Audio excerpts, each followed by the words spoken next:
Radon, I found out recently that Warren Buffett at age 90 and his buddy Bill Gates, they do one thing to stay very sharp, and that is the game of bridge. You know, I read the same thing, and it made me think to myself, I want to find an expert, somebody that could talk about this and why is it so helpful to our mind and our mental faculties. And so I went out, I did a bunch of research, and I found the expert. His name is Phillip Alder. He's written over 9,000 articles. He was a New York Times columnist on the topic of bridge. So we've got him today. It's a fantastic interview. By the way, we've been telling you, if you have questions or things you would like for us to consider in the future on the podcast, we have set up a way for you to send us a text. And that way we can make sure we try to work these into future episodes. And you can text us at 984-207-1753. We hope you enjoy the show. Welcome to our podcast today. You know, Murs and I, when we started this idea of doing a podcast, we really broke it down into three categories. One was financial, the other's legacy, how we're going to leave things behind, and then the third one was lifestyle. So today's podcast is really kind of a lifestyle type podcast. We're very happy to have with us Mr. Phillip Alder, who is an expert in the card game bridge. And just looking at the site here for Mr. Alder, I tell you, there is just a ton of things. I mean, publishing books back in the 80s, maybe even before that. There's just a long list here. Was a bridge columnist for the New York Times from 2005 to 2015. So when it comes to the game of bridge, there is no better source that we could find on earth than having Mr. Alder on. So, Mr. Alder, we certainly do appreciate very much you being on the podcast with us today and talking to us about this fascinating game of bridge. You're welcome. You're welcome. It's good to get any publicity for bridge. And usually the only publicity we get these days is on the front page of the paper when there's some cheating scandal. At the time, no one's interested in bridge at all, which is a big disappointment, especially with people like Warren Buffett and Bill Gates trying to promote the game as much as possible. Right. Well, hopefully after today's podcast, we've got quite a few listeners. So hopefully that'll spark some interest and we can get people playing some bridge and make you happy. But, you know, if you could, just to kind of start us off, can you give us some background on how you came into the world of bridge and how you kind of escalated to becoming a New York Times columnist, and also, you know, known as an expert in the game of bridge? Yeah, I started by courtesy of my two best friends in high school. At the time I was living in Newport, which at that point was in England. It's now in Wales. It's where they held the Ryder Cup maybe 10 years ago or something. It's about 20 miles east of Cardiff, the capital of Wales. And my two best friends there, their parents both played bridge and had taught them how to play. And they learned that our physics master liked bridge, so they set up a bridge club. And at that time, I was playing lots and lots of chess. And I'd heard a rumor that chess and bridge went together well.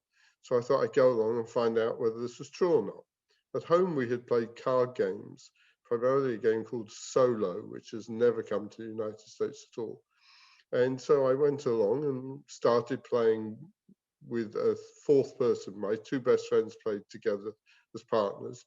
And I got a new partner and we started playing. And we entered the school's competition and did very badly the first year. So I said, right, boys, we're going to do much better next year. So I wrote around to the local schools in our area trying to arrange matches. And no one had a school, but I did get in touch with a fellow who was one of the best players in our area. And by complete chance, after only playing the game 3 months, he and I started to play once a week at the Newport Bridge Club. And he was good at teaching me the tactics of the game, and we were successful extremely quickly. I'd only been playing the game 8 months, and I was carrying my first trophy home when I was age 15. So bridge is addictive. I was hooked. So then getting to the New York Times, I then went to London University, specifically because all the top bridge players in England lived in London.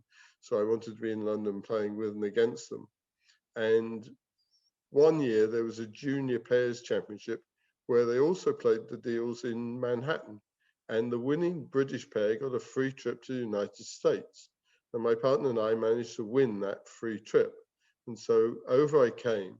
And the person who organized all our trip was Alan Truscott, who was the New York Times bridge columnist. And he and I became extremely close friends. And I basically, we played a lot of bridge together. And then I moved to this country in 1985. I was offered a bridge job over here, which actually fell through. But again, Alan and Dorothy, his wife, were very, very helpful to me. They put me up for a few months while I was trying to get my legs, get jobs straight and so on.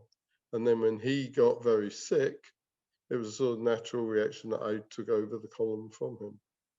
I knew his editor well, and so it was a sort of natural progression.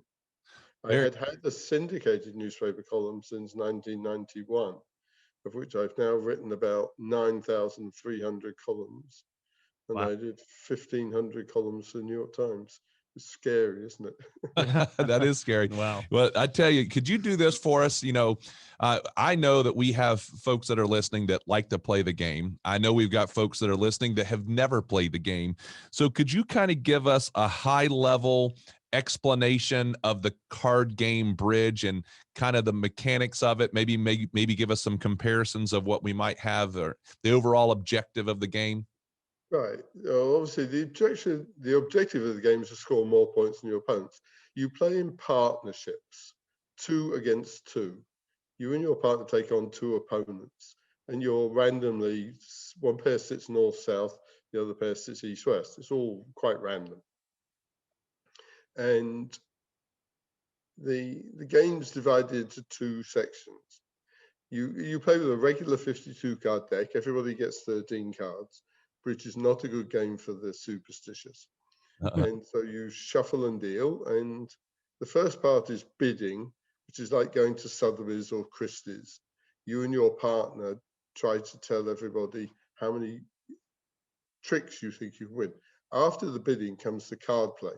And in the card play, there are 13 tricks. Every player plays 1 card from their hand to each trick. So all 4 hearts are played, then whoever's on lead starts the next trick. And during the bidding, one side has said how many tricks they will win. And then it's the job of the other side to show that they were wrong, and the job of the side that made the claim to show they were right. If you make the contract you said you would make, then you score points. If you don't succeed, you lose points. That's a simplified process about it. Yeah. Okay. So I've got a question for you, because I've never played bridge, and I've read about it prior to this interview just to have an idea. But I play a lot of euchre. And are you familiar with the game of euchre? Actually, not really. No, I have seen euchre. I saw it in a movie that was made in Australia and had some euchre in it, but I have never played euchre. Okay. Well, ultimately, it's basically another team style game. But you mentioned bidding, and so in euchre, there's this thing called table talk. You're not allowed to talk to your partner. You're not allowed to sign to them about what type of hand you may have. But from what it looks like in bridge, when you're bidding, are you having a conversation? Are there certain ways of indicating something to your teammate as far as how many contracts you think you can take? Yes, any bid you make, well, you don't have to bid. You can always pass, like in poker, you're not forced to bet. But if you do bid, you have to state a number, 1 through 7, and one of the suits, clubs, diamonds, hearts, spades, or you can offer to play with no trump suit at all. When you have a trump suit, it's like having a master race up your sleeve. If somebody leads out the ace of hearts and spades are trumps and you have no hearts, you can trump it with the 2 of spades and win the trick, even though sort of theoretically they played a higher card than you've got. But the trump suit outranks everybody else. If you play no trump, then with no trump suit, somebody leads the ace of hearts, they're going to win the trick. It's impossible to beat an ace. And in the bidding, you state a number, which means how many tricks you're going to win. because there are 13 tricks, you have to agree to try and win more than half.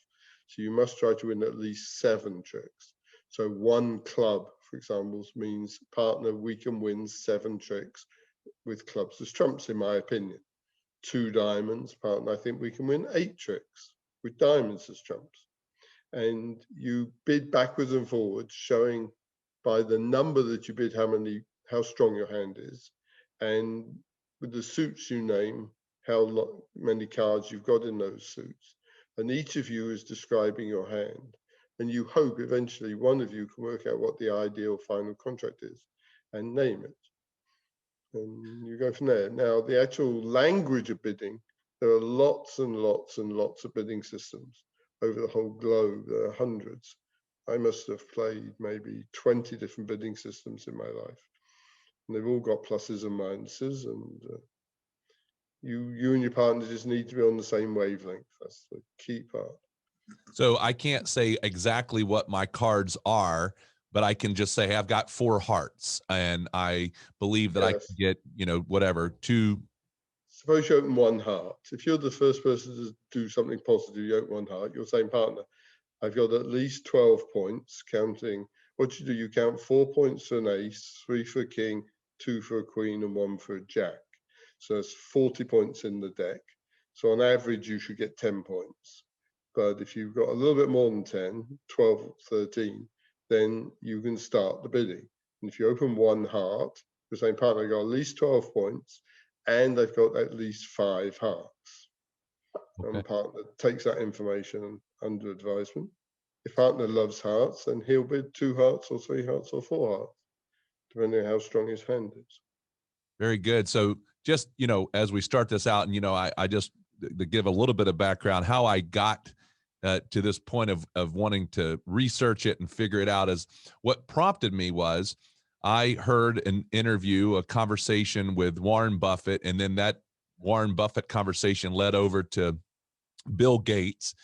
And in that conversation, it was basically noted that Warren Buffett plays bridge every week, a few times a week, and Bill Gates loves to play as well, and they play together. But one of the things that is a side benefit of this game, because as you're talking, you're describing a lot of different things that we've got to remember and we've got to know about, is that I heard that it was the game of bridge could be a benefit to being able to have good memory and keeping our mind sharp and all that kind of stuff. And what's your point on that, or thoughts on that? Yeah, that's very true. Bridge is great for the brain. In fact, some years ago, a doctor from the University of California, Berkeley, Marion Cleaves Diamond, she went to a seniors bridge game and she took blood from all of the seniors who were playing. They then played for 2.5 hours, and she took blood from them again after they'd finished playing and compared the results, and found that in every single case, the white blood count had actually gone up. So that bridge was good for fighting disease as well as improving your brain. So that was an interesting, but certainly, yes, bridge is great for keeping the brain busy. Good. There's so much to it. The more you use your brain, the better it is. Doing bridge, reading books, crosswords. But bridge has a lot more to it than other things, which is why I think bridge is a better way of running. I thought when you said that they took blood again, that they were going to be like their alcohol blood level was up because they maybe were drinking wine during it. Well, some people, it's not a bad idea to have a glass of wine before you play. Relaxes you somewhat. I think it's a very good idea. But, So Philip, you mentioned chess earlier on in the conversation. And so schools, high schools, middle schools, whatever they are, K through 12, they typically have chess clubs that kids can join to learn the game of chess and then go on to compete in chess tournaments. But when I was growing up, there was no such thing as a bridge club for kids. And I grew up here in North Carolina. But what are your thoughts on that? It seems to be such an important game, and you're very passionate about it. Why do you think there isn't bridge in school? Yes, it's been very frustrating, because when I was a schoolboy, we in England had a huge schools competition every year, sponsored by the Daily Mail newspaper.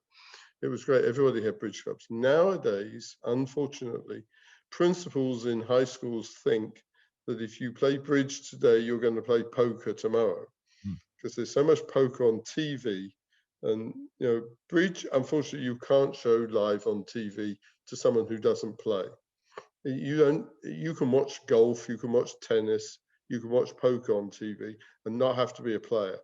You can follow very easily what's happening. And in poker, the commentators can very easily explain what's going on. You can see who's bluffing, you can see all the money that's involved. And it's really quite addictive. So unfortunately, as I said, principals seem to think that moving from bridge, their schoolboys will quickly be playing poker, with which I'm strongly in disagreement. And certainly one idea is to set up scholarship funds for the best bridge players in the school. They could win scholarship money to colleges of their choice afterwards. I think that would be a very good idea, but it hasn't happened yet to my knowledge. So you mentioned, is there any aspect of gambling, like monetarily, in the game of bridge? Yes, you can play bridge for money, for sure. There's basically two types of bridge. You can play tournament bridge where there's no money. Well, I can't say no money. In this country, there's no money. Some European tournaments do have prize money, but nobody can make a living out of winning prize money won at bridge tournaments. Or you can play social bridge, then you usually do have some financial interest. It's usually not very much, just basically to make people play sensibly. Right. It doesn't matter if you're not playing for money, it doesn't matter how stupid you get. You can take wild shots and who cares? Gotcha. So to sum up, you would argue that bridge should be taught at a young age, should be allowed into school. And I think Radon and I, on the other side, not related to card games at all, would argue that, well, we think personal finance and retirement planning and budgeting and all that should be put into schools from a young age too. Yes, that's a good idea. But actually, one thing that might well interest you in China. Everybody in China learns bridge as a school curriculum subject at the age of 9. Wow. They're required to do 1 year of study. And after the 1 year, they get the option to continue or to stop and go somewhere else. And China will rule bridge in a few more years. They're running junior tournaments now. They've got so many more players than anybody else. And they're playing, it's just great the way the Chinese have got all this organized. That kind of leads me to another question. Could the international feel? I know that with chess, if you know the game of chess, the person that you're playing, you don't have to know their language. You just know how to play chess. Right. Now with bridge, if I have a partner, him and I, or whoever my partner might be, we would obviously be able to know how to communicate, but do I need to know what the other folks are? I mean, is it possible to play with people that do not speak the same language? Sort of the answer to that question is yes. But in the bidding, they might use some bid that you don't understand. And obviously you need to know what they're doing. For example, I'll just give you a simple example. If you open 2 diamonds, with most players, that says, partner, I've got something like 5 to 10 points, and I've got 6 diamonds in my hand. But now, if you played against my wife and me, and one of us opened 2 diamonds, we'd be showing about 5 to 10 points, but we'd be showing at least 5-4 in the majors, spades and hearts. So you would never guess that that was what we were doing. We would have to alert you that's what we were doing, tell you what's going on. And obviously, if we did not have a compatible language, we could do it by writing on a pad 5, spade, 4, heart, and do it that way. I see. So it's not impossible to play with somebody who doesn't speak your language. Right. Gotcha. So I'd like to talk about bridge clubs a little bit. Every now and then when we're trying to schedule an appointment with the client and they may say, I've got bridge club at this hour, so I'm not available. It's a very important thing to me. So can you tell us, like, what is a bridge club? How do they work? Does it make sense to learn the game first before trying to join one? Is it a membership type deal, or do I need to already know how to play? Are there learning situations at Bridge Club? Bridge Club is a good place to go and learn the game, yes, because they will have teachers who presumably they vetted, and they'll be able to get you other. Learning the game, you really need 4 people plus a teacher who will guide you along. Bridge clubs themselves have been suffering recently because of the internet. People love being able to sit at home, play online, and they don't need to get dressed, and they can have a glass of wine and not worry about what's going on. So bridge clubs actually have been suffering, and with the pandemic, of course, it's got even worse. Now everyone's playing online. I'm playing way more bridge now than I've done in years and years, just because it's a good way of filling the time, and playing online is nice and simple and straightforward. Now, when you So, play online, do you play with a partner? Like, do you bring your partner online, or do they assign you a partner? usually you bring a partner for Okay. choice. Online at Bridge Base Online, you can actually play with what they call robots, a computer program who will play. The robots have the advantage they never forget anything. Uh-huh. They always know when the 2 of clubs is a winner, when it's not a winner. But they're rather quirky with some of the things they do. Very strange. So, but better you take your own partner. Much more interesting to do that. Yeah, very good. Now, you mentioned in the outset that over 9,000 articles that you've written, whether it be syndicated or New York Times or whatever it may be. What are you writing about when you do 9,000 different topics? I mean, is it around the rules? It is around the competition? Like, what's the thing you write about? It was when I took over the New York Times column. The New York Times was a little unhappy because I had my syndicated column. They like exclusivity. So I had to make the columns very different. My syndicated columns are basically teaching deals. I'm explaining strategy and trying to educate my readers into how to play better. New York Times columns were tournament reports. I would be giving results and deals from all the major championships going on in North America and around the world. And so the internet was a huge help for that job, because then I could contact people through Facebook and get deals from people all around the planet. It was a big plus. Right. Yeah, I can imagine. So, what would you say is the best way for someone to learn how to play this game? Do you just dive right in and learn from your mistakes? Do you go pick up a book? You mentioned a beginner's book that's 200 pages long. That can be a little daunting. Um, I Yes, it's daunting. yeah, I went very briefly and watched a YouTube video that took about 10 minutes, and it only just gave me the concept. So, what would be your advice to anyone listening how to get into this game? Yes, when I started, I actually rushed down to my local library, took every bridge book out of the library, read them all, didn't understand one word, and benefited nothing.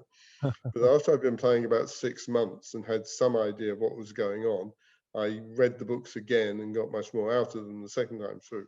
So at the beginning, you want a teacher and 3 friends to play with who can guide you through the absolute basics of the game. And hopefully you'll all be taken. And that's the best way to start without any doubt whatsoever. And just the more time you can give it, the better. And the more you can discuss with your partner and with your teacher, the better. And you'll soon find out if I'm teaching beginners, I know very quickly whether they'll make good bridge players or not. It doesn't take very long. I was Oh, teaching 4 young children once on Thanksgiving Day morning, funnily enough. I was asked that, and on about the 3rd deal, this young girl who was 8, she took the 8 of clubs out of her hand and put it on the table with a big smile. And I said, "Is the 8 of clubs the winner?" And she said, "Yes, it is." And she was absolutely right, it was. And I just thought that was absolutely great, that she could follow all the cards that had been played and knew the 8 was the winner. So that leads me to another question. What would you say? Well, is there a type of personality? So like engineers, scientists, Yes, mathematicians, definitely their personality mathematicians. that okay. Or there's almost no top bridge player came from the arts side. Everybody comes from the sciences. And it's definitely a big plus to be mathematically minded, because there's a lot of counting to do. The more counting you do, the better you'll play in bridge. Very good. Definitely. So I know that you have a website, and you in that website there's a subscription service where you get a challenge, and I've been doing that now for a little while and looking at your challenges, trying to figure out how to learn it. So for listeners that maybe they hear this and they go, you know what, I do want to try to figure this out. Hey, I'm at home all winter, and I might as well learn something. What would be the best way that they could go and maybe get information from you and learn how to maybe go through this whole process? I mean, obviously we talked about going online, but what kind of thing do you offer, and that people might be able to find out more about you and what you do? Yes, I don't per se offer beginner classes. I have run a lot of beginner classes, but they all tend to be in country clubs, and I very little in bridge clubs. If somebody gets in touch with me and says, I want to learn bridge, what should I do? I advise them usually one of two things. There is a DVD that was produced in Israel, which I think is very good for learning a bit about the game. You can play through that. And secondly, I recommend buying Bridge for Dummies, which in my opinion is the best beginner book of it. It's written by Eddie Cantor, who's a very amusing guy. It's way too big, Bridge for Dummies. He should have left about 100 pages out. It's rather daunting, this great big book, but it's the best one, and its bidding is fairly up to date. But right at the beginning, you won't get that much out of a book. You need to play with friends, with a teacher explaining to you how everything works. And what is it you can get from your website? Because I know you've got a website that people can go to as well. Yeah, my website, bridgeforeveryone.com. You can subscribe and get my daily quizzes. And once a week on Wednesdays, I send out 6 instructional articles as a bonus. And I just try and do a bit of everything. It's been one of the things from this online playing. I keep getting good quiz questions from the mistakes I see people make, including myself. I give myself a big pat on the big thumbs down on later this week. Yeah. So if somebody contacts me, if they email me, phillip@bridgeforeveryone.com, Phillip with 2 L's, bridgeforeveryone.com, then I'll happily answer any questions they've got and try and steer them in the right direction. And if you want to find a bridge teacher, they're all over the place. You can go to one of 2 websites, the American Contract Bridge League, which runs bridge in North America, well, US primarily. That's acbl.org, American Contract Bridge League, acbl.org. And there's a big section all about teachers, and you can find out all the teachers where they are. Just put in where you live and all the local teachers will come up. Alternatively, go to the American Bridge Teachers Association, abta.org, and they'll do the same thing. They've also got a big list of teachers. They grade the teachers, who are the best teachers, who are the not such good teachers, where they all live, and then you will see who you like, and you can get in touch on the teachers and find out if they're giving classes. And it's definitely addictive, the game. So yeah, it sounds like it. It sounds like once you get the hold of it and you understand the rules, it sounds like all you want to do is keep getting better at it. So, Phillip, thanks a lot. Thanks a lot for your time today. Clearly, bridge is a game that has a social aspect to it because you're playing in a group of 4. It keeps your mind sharp. So, I know that Radon and I were going to try to figure it out too. But thanks again for taking some time out today just to give our listeners an idea about the game and its benefits. The more young people we can get into the game, the better. Because if you go to a big tournament in North America these days, there are very few players aged 30 to 60. And if you look at the people who were winning the major championships 40 years ago, and the people who are winning the major championships today, a large number of people are exactly the same. They're still winning. There are so few young players coming through. We have a few young guns who are doing well, but the more young people we can get into the game in about another 20 years in this country is going to be in big trouble. Because all my age groups are going to be long gone. And there's this big gap of sort of 2 generations And so the more we can promote bridge, the better. Well, very good. Well, as Murs said, thank you so much for spending a little bit of time with us today. We hope you continue to educate people. We're going to do our part. So thank you so much. Thank you. It's been a pleasure. And good luck to anyone who takes that bridge. Hope they love it.